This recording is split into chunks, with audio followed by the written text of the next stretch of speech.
Apie 3000 metus prieš Kristų prasideda Jamnoje kultūros atstovų migracija į Europą. Kas paskatino šios karingus stepių pastoralistus palikti gimtasias vietas? Kai prasidėjo šios kultūros žmonių ekspansija, manoma, kad klimatas buvo drėgnesnis, todėl gyvulių bandos didėjo ir greičiausiai vyko demografinis sprogimas. Šitas sprogimas buvo išsprendžiamas migruojant į kitas vietas.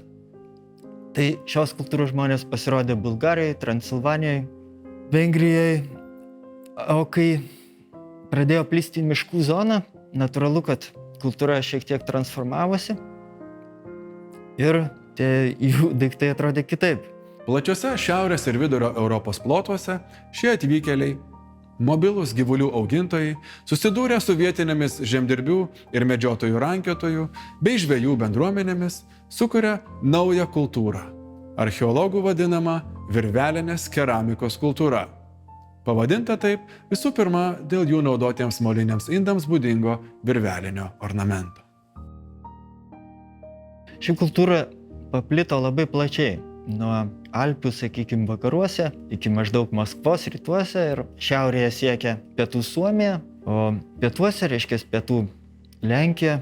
Todėl natūralu, kad tokiam didžiuliam plote materialinė kultūra nėra visai vienoda, taip pat ir laidojimo papročiai. Tačiau visgi yra tam tikrų bendrų požymių, kurie ir leido archeologam naudoti vieną vardą šios kultūros. Visų pirma, virvelinė keramika. Keramika, kuri nebūtinai puošta virvučių įspaudais, tačiau po šio pavadinimu ir telpa tam tikros bendros keramikinių indų formos, kurias galima pailiustruoti ir pavyzdžiais iš Lietuvos. Štai čia, pavyzdžiui, yra amfora, virvelinės keramikos kultūros amfora rasta iš Šventosios. Kitas būdingas indas tai taurė, mažo, nedidelio dydžio arba vidutinio dydžio indai plonomis sienelėmis. Greičiausiai tai individualus žmogaus indas, maistui tiek laikyti, tiek valgyti, tiek gaminti. Dažnai būdavo puošiama tokiais įraižomis arba linijų arba virvelių ornamentais. Ir trečias indų tipas, kuris irgi labai plačiai paplitęs visoje Europoje, tai rumbuotas puodas. Kas jam būdinga, tai rumbelis kaklelio srityje. Dažnai tas rumbelis būdavo gnaibomas. Stebėtinai panašus, beveik identiški indai randami, sakykime, Lietuvoje, prie Okos rytuose arba Šveicarijoje. Kitas bendras požymis yra akmeniniai dirbiniai, tai būtent kirviai. Tai vadinami kovos kirviai, laiviniai kovos kirviai. Štai du čia yra padėti. Būdingos jų Forma šiek tiek primena laivą, iš to ir kilo toks pavadinimas. Jais aiškiai kopijuoti variniai dirbiniai, kartais pavaizduojant ir liejimo siūlę. Naudojo titnagą šios kultūros žmonės. Iš titnago gaminosi kitokius jau kirvelius, tai įtveriamuosius. Jeigu čia suskilę kotai, čia yra įtveriami į rankeną. Tai jau aiškiai darbo įrankiai, jeigu pirmieji tokie prestižo, reiškia, vadinami įrankiai, galėjo būti ir ginklai. Titnaginiai kirviai aiškiai darbo įrankiai, naudoti įvairiom paskirtim. Ir ilgos titnaginės keltės, kasdieninis toks įvairių paskirčių įrankis, skirtas pjaustymui, drožimui. Svarbi čia yra ir laidosena. Tai visų pirma, laidojimo padėtis surietus žmogų ant šono, priglaudus kelius prie krūtinės, taip vadinamoje miego padėtyje. Miego padėtyje palaidoti buvo beveik visuose kraštuose virvelininkai, tačiau toliau, kai buvo įrengiamas kapas, jau skyrėsi. Sakykime, Lietuvoje, reiškia, Latvijoje, Estijoje randami kapai be pilkapių, reiškia, tiesiog lygioje vietoje laidojama duobėse. O štai, sakykime, Vokietijoje, Lenkijoje, Vidurio Europoje, taip pat Šiaurės Europoje, Danijoje yra randami pilkapiai. Viename pilkapyje laidojamas tik vienas žmogus, tų pilkapių būna tūkstančiai. Galima spėti, kad pilkapiai gal buvo svarbesni atviresnio kraštovaizdžio vietovėse. Pas mus visgi virvelininkai atvyko ne į žemdirbių kraštą, o į medžiotojų žvejų ir jis buvo gan miškingas, tad didesnio vizualinio efekto pilkapiai tiesiog negalėjo palikti. Skiriasi ekonomika ir pragyvenimas. Jeigu mūsų virvelininkai, Rytų Baltijos virvelininkai, sakykime, daugiausiai buvo gyvulių augintojai, kaip galima manyti, taip pat greičiausiai daug medžiojo ir žvejojo. Tuo tarpu Pietų Lenkijos arba Vokietijos virbelininkai, aišku, kad jau augina ir kultūrinius augalus. Taigi matome, kad iš tiesų ekonomika nebuvo vienoda visų ir tai turbūt nebuvo pagrindinis dalykas. Lygiai taip pat kaip ir gyvenimo būdas, nes žinome iš, sakykime, Švedijos, iš Danijos, sakykime, Alpių regiono, žinome medinius stulpinės konstrukcijos pastatus, o tuo tarpu rytų Baltijos kraštuose, Lenkijoje tokių beveik nežinom ir spėjama, kad buvo virbelininkai mobilūs ir gyveno irgi kaip ir stepėse lengvos konstrukcijos pastatuose. Taigi yra tam tikrų panašumų, bet daug ir skirtumų, nes teritorija didžiulė. Atvykę iš stepių, pirmieji indoeuropiečiai Europoje susiduria su vietiniais gyventojais, nuo kurių skiriasi ne tik kalba, materialinė kultūra ir gyvenimo būdu, bet ir išvaizda. Jie labai skiriasi nuo prieš tai buvusių žmonių. Pradžioje buvo, kaip ir gavome pirmuosius archeologinės medžiagos duomenis apie mūsų pirmuosius gyventojus, senosius gyventojus, buvo visiškai kitokie. Ir genetiškai buvo visiškai kitokie. Jeigu pirmieji gyventojai buvo nedidelio ūgio, smulkučiai, tamsios odos, tamsių plaukų, bet šviesių akių, toks kontrastas, tai Jamnai kultūros atstovai, arba tie jau, kurie, reiškia, pavadinami indoeuropiečiais, jie kontrastingai buvo aukšto ūgio ir, kaip rodo genetinė medžiaga, šviesios pigmentacijos, bet tamsių akių. Laikotarpis po virvelinės keramikos kultūros maždaug nuo 2400 metų prieš Kristų iki kažkur 1000 metų prieš Kristų yra labai silpnai ištyrinėtas Lietuvoje. Šiam laikotarpiui netgi nėra tokių išskirta bendrų kultūros pavadinimų, sakykime, vėlesnės tokios kultūros, kaip brūkšniuotos keramikos kultūros ar vakarų baltų pilkapių kultūros, prasideda vėliau, maždaug reiškias jau bronzos amžiaus viduryje. Tuo tarpu iki to laiko turime ilgą laikotarpį, kuriame neabejotinai žmonės čia gyvena Lietuvoje. Randame vis daugiau ir daugiau jų palikimą ir matome, kad taip, jie turi tam tikrus aiškiai matomus virvelinės keramikos kultūros bruožus, bet taip pat išlaiko ir tam tikrus vietinių kultūrų senųjų bruožus. Šitų žmonių kaulų, jų pačių liekanų beveik neturime. Tad sunku pasakyti, kiek, kaip atrodė jų genomas, reiškia, kiek jame buvo paveldimumo iš virvelinės keramikos kultūros žmonių ir kiek iš vietinių.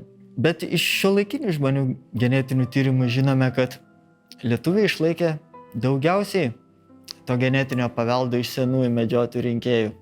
Tad tikrai galima manyti, kad povirvelininkai, tai jeigu taip galima juos pavadinti, turėjo didelę dalį paveldimumo iš senųjų gyventojų.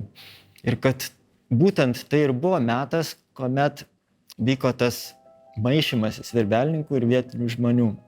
Bendrai paėmus visame genofonde maždaug, galima sakyti, 2/3 yra tų virvelininkų ir 1/3 senųjų gyventojų. Kalbant apie tokius dalykus, kaip, sakysim, kaip vyriško genotipo, sakysim, kuris tai Y chromosomos rodiklis, tai pas mus maždaug 2/3 yra R1A kaplo grupės, tai yra indoeuropietiškos kilmės vyrai. Atvykėliai maišėsi su vietos gyventojais tiek biologiškai, tiek kultūriškai, kol per daugelį kartų susiformavo naujas vietos gyventojų genofondas, virvelinės keramikos kultūra transformavosi į skirtingas naujas kultūras, o per šimtus ir tūkstančius kilometrų vienos nuo kitų nutolusios indoeuropiečių prokalbės šnektos pamažu virto skirtingomis kalbomis. Apie baltų formavimąsi galima kalbėti jau maždaug tikrai nuo 2 tūkstantmečio prieš Kristų, kai tie virvelinės keramikos kultūros atstovai, jie jau pradėjo skilti ir viena iš jų atšakų ir štai, galim sakyti, buvo mūsų protėvių, sakytume, prabaltų ar protobaltų, vadinasi, kalbos atmaina. Būtent tuo metu, maždaug 2-ame tūkstantmetyje prieš Kristų, galime kalbėti apie jau susiformavusią baltų prokalbę, kurios atskirų tarmių vartotojai ir paliko minėtuosius baltiškus hidronimus plačiuose rytų Europos plotuose. Tuo metu ši kalba įgyja požymių specifinių tik jai ir nebūdingų kitoms indoeuropiečių kalboms. Tai tų požymių yra garsų srityje, yra gramatikoje ir labai daug yra leksikoje. Pavyzdžiui, iš garsų srities baltų kalboms būdingas indoeuropietiškų 2 trumpų balsių sutapimas. Tai yra O ir A sutapo į balsį A. Slavų kalbose atvirkščiai, ten į balsį O sutapo. Vadinasi, tokie žodžiai, kurie lotynų kalboje, tarkim, turi balsius A ir O, lietuvių kalboje bus atliepiami balsiu A. Sakykime, ovis, avis, lietuvių avis. O lotynų aksis A ir lietuvių irgi A aksis. Taigi ir avis, ir ašis, abu žodžiai turi A. Tuo tarpu lotynų kalboje ir kitose indoeuropiečių kalbose, kur neįvyko sutapimas, turi A ir O balsius. Na, iš gramatikos galima paminėti vieną gal labai suprantamą bruožą, kaip veiksmažodžio 3 asmens ir vienaskaitos ir daugiskaitos sutapimą. Vadinasi, mes 3 asmeniu tiek vienaskaitoje, tiek daugiskaitoje sakome tą pačią formą. Pavyzdžiui, dirba. Jis dirba, ji dirba, jie dirba, jos dirba. Bet gal suprantamiausi dalykai tai bus leksika, žodžiai. Tai yra žodžių, kurie vartojami tik baltų kalbose, pažįstami tik baltų kalboms. Na, tarkim, toks žodis kaip tėvas, latvių tėvs. Na, prūsų kalboje yra kitas balsis, bet tai yra tos pačios šaknies žodis tavs. Tai tokių žodžių galima rasti keletą dešimčių, gana lengvai. Rekonstruojamas baltų prokalbės žodynas aiškiai rodo, kad šios prokalbės vartotojai jau buvo perėję nuo klajokliško gyvulių augintojų prie sėslaus žemdirbiško gyvenimo būdo. Be paveldėtų gyvulininkystės terminų jau turėta žodžių įvairiems kultūriniams augalams ar statiniams įvardyti. Maždaug tuo metu jau susiformavusių baltų kalbų vartotojai šiaurėje susidūrė su naujais neindoeuropietiškos kilmės atvykėliais, su kuriais vėliau ne vieną šimtmetį aktyviai kontaktavo. Tai buvo finougrai. Tokių dabartinių tautų kaip estai ar suomiai protėviai. Biologinis šių kontaktų pėdsakas šiandienos rytų Pabaltijo gyventojų, taip pat ir lietuvių genofonde, yra Y chromosomos N3A haplogrupė. Vieno epizodo mes galbūt ir nepagavome, ir tai būtų tolimesnių tyrimų dalykas. Tai vėlgi vyriškos linijos Y chromosomos, taip vadinama N3 haplogrupė. Per visą akmens amžių ir tame tarpe vėlyvajame neolite su rivelininkais jos nerandama, jinai pas mus atsiranda, matyt vėliau bronzos amžiaus pabaigoje, ir tai turėtų būti siejama su migracijomis, ugrofiniškomis migracijomis ar tų, kas taps ugrofinais iš šiaurinės Eurazijos, daugiau iš rytų. Šitą epizodą yra pastebėję estai. Tai yra būtent pagautas tas momentas, kad tai reiškia būtent bronzos amžiaus, tai yra vėlesnio laikotarpio negu rivelininkų tamikas įnašas. Ir dėl to, nenuostabu, kad maždaug trečdalis Lietuvos vyrų yra taip vadinamos N3 haplogrupės. Iki 21 amžiaus pradžios genetinių atradimų tradiciškai mokslininkai siedavo ugrofinų protėvius būtent su šūkinės dobelinės keramikos kultūra, kuri buvo paplitusi nuo Karelijos, pietų Suomijos iki Latvijos ir pavienės gyvenvietės ir šiek tiek medžiagos randama ir Lietuvoje. Išplito jinai maždaug apie 4000 metų prieš Kristų.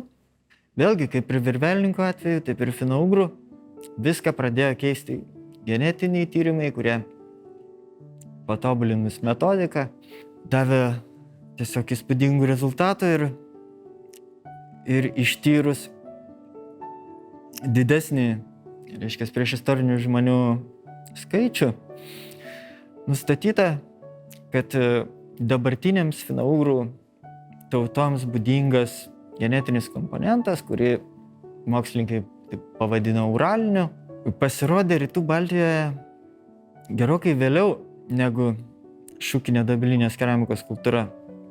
O būtent maždaug tik apie 1500 metų prieš Kristų, kas yra bronzos amžiaus pabaiga arba geležies amžiaus pradžia.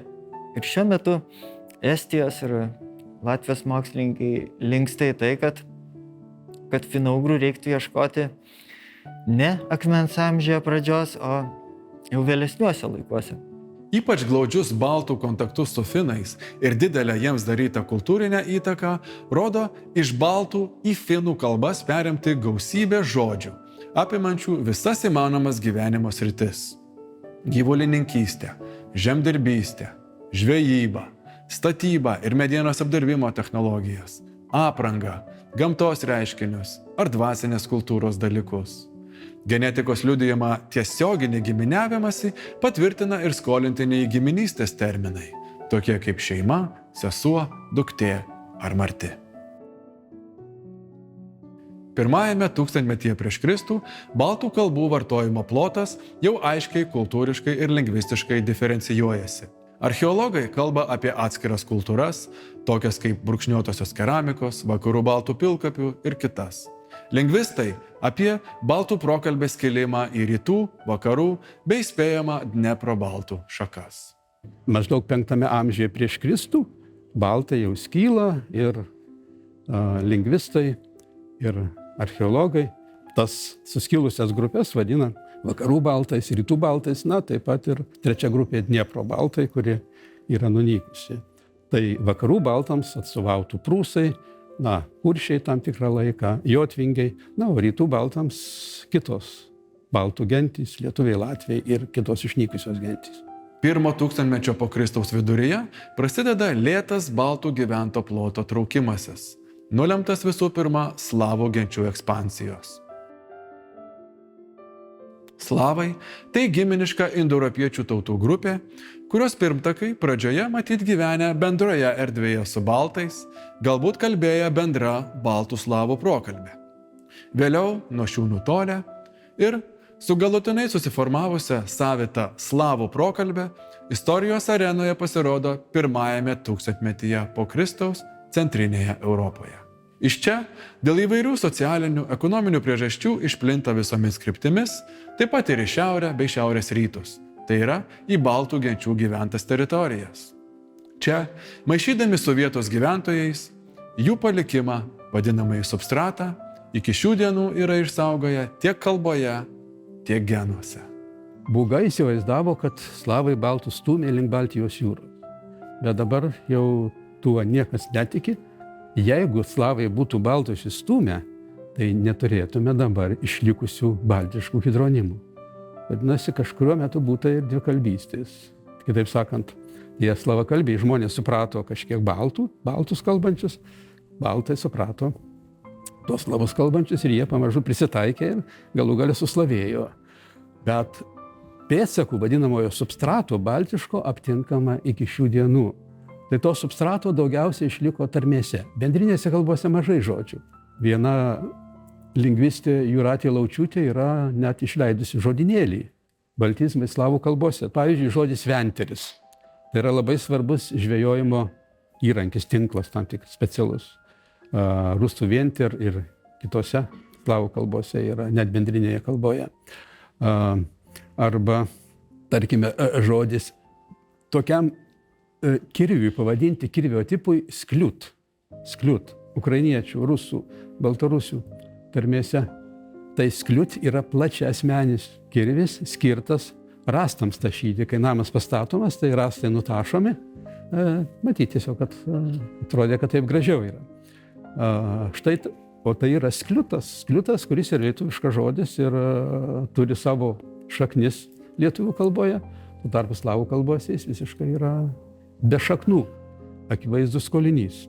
Tai štai tokių skolinių yra jų šimtai, bet daugiausia tarmėse paplitę. Istoriniais laikais, 12-13 amžiuje, baltų gentis randame jau tik palyginti nedidelėme plote rytinės Baltijos jūros pakrantėse. Tai šių dienų lietuviai ir latviai, taip pat jau išnykę prūsai, kuršiai, jotvingiai ir kiti. Apie šių tautų ir genčių kalbas bei kultūras plačiau žiūrėkite jau kituose mūsų pasakojimuose.